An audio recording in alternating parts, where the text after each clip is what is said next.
দুদিন আগে মহসিনুল হাকিম ভাই সুন্দরবনের বেলায়েত সর্দার ভাইকে নিয়ে আমাদের এখানে বেড়াতে এসেছিলেন। ভাই যখন আমাদেরকে জানিয়েছিলেন যে তিনি এখানে আসবেন, তখন আমরা বাড়িতে ছিলাম না, ঢাকাতে ছিলাম। আমরা আমাদের সফর সংক্ষেপ করে আমরা দ্রুত বাড়িতে চলে আসি। স্টেশন থেকে মহসিনুল হাকিম ভাই এবং বেলায়েত সর্দার ভাইকে রিসিভ করে আমরা বাড়িতে নিয়ে আসি। তো ভাই আমাদেরকে বললেন যে রাত্রে আমরা সর্দারের হাতে রান্না খাবো। এটা বলার কারণ হচ্ছে তারা আমাকে মজা করে বলছিলেন, আপনার রান্না হয় না, আমরা আপনাকে আজকে রান্না শেখাবো। যেই কথা সেই কাজ, রাতেই আমরা চলে গিয়েছিলাম আমাদের খামারে। খামার থেকে দেশি মুরগি নিয়ে এসে রান্নার প্রস্তুতি নিচ্ছিলাম আমরা সবাই মিলে। মহসিন ভাই আমাদের এখানে এর আগেও 2বার এসেছেন কাজের সুবাদে, তবে ব্যক্তিগত সফর এটাই প্রথম।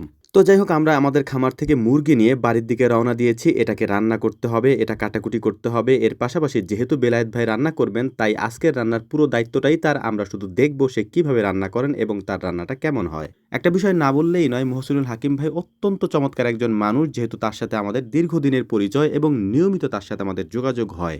বেলায়েত সর্দার ভাইয়ের সাথে এবারই আমাদের প্রথম দেখা, এবং এই প্রথম দেখাতেই তার কথাবার্তা এবং তার বাচনভঙ্গি এবং তার আমাদের সাথে মিশে যাওয়াটা এত চমৎকার ছিল, সেটা আসলে বলে বোঝানো যাবে না।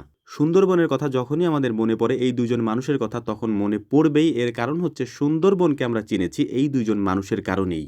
এটা আমার ব্যক্তিগত অভিমত, আমি যেভাবে দেখেছি সেটাই বললাম, আপনারটা অন্যরকম হতে পারে। তো যাই হোক, আলহামদুলিল্লাহ বেলায়েত ভাই সুন্দর করে রান্না করলেন, যেই রান্নার স্টাইলটা আমাদের থেকে একেবারেই ব্যতিক্রম। আনিস ভাই রাতের খাবারটা পরিবেশন করলেন আমাদের সবার মাঝে। কাঠের দোতলায় বসে রাতের খাবারটা আমরা সেরে নিলাম।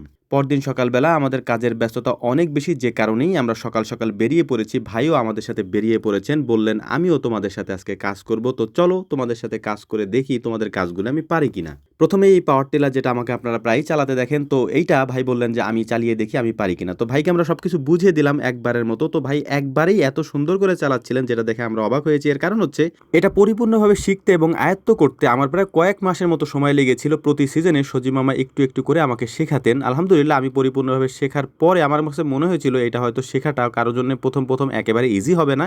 আমার সেই ধারণাটা পুরোই ভুল ছিল, কারণ মহসিন ভাই একদিনে এত সুন্দর করে চালাচ্ছিল, যেটা দেখে আমরা খুবই অবাক হয়েছি। তো আলহামদুলিল্লাহ, যাই হোক, আমরা এই কাজগুলি সারার পরে বেলায়েত ভাই বললেন যে আমিও চালাবো। তো বেলায়েত ভাইও উঠলেন মেশিনের উপরে, অর্থাৎ এই পাওয়ার টিলার উপরে। সে চালালেন একেবারে দুরন্তভাবে। এর কারণ হচ্ছে সে আগে থেকে এটা পারেন, এই কারণে হচ্ছে তার জন্য এটা কোনো কঠিন কাজ ছিল না। মহসিন ভাই বলে রেখেছিলেন রাতে যে বেঁচে যাওয়া ভাতটা রয়েছে সেটাকে পান্তা ভাত করে সকালবেলা আমরা নাস্তা করবো এই পান্তা ভাত দিয়ে। তো আমরা সেটাই করেছি।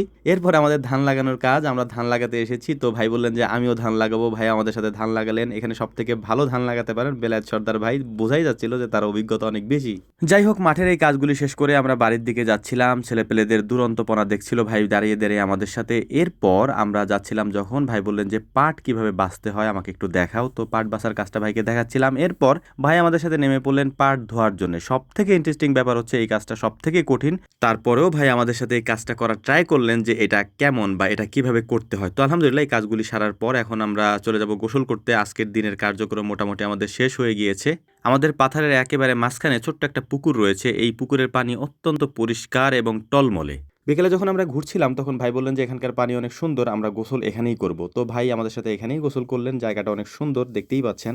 একটা বিষয় উল্লেখ করা জরুরি, ওনাদের সাথে আমরা যতক্ষণ ছিলাম ততক্ষণ পর্যন্ত না হেসে কেউ থাকতে পারবে না, বিশেষ করে বেলায়েত সর্দার ভাইয়ের সাথে যারা ছিলেন বা আমরা যারা ছিলাম। গোসল শেষ করে দুপুরে খাওয়া দাওয়ার পর ভাই চলে যাবেন খুলনার দিকে। ওখানে তার প্রোগ্রাম রয়েছে, সেই প্রোগ্রামগুলিতে তিনি অ্যাটেন্ড করবেন। তো আমাদের এখানে একটা যাত্রা বিরতি তিনি দিয়েছেন।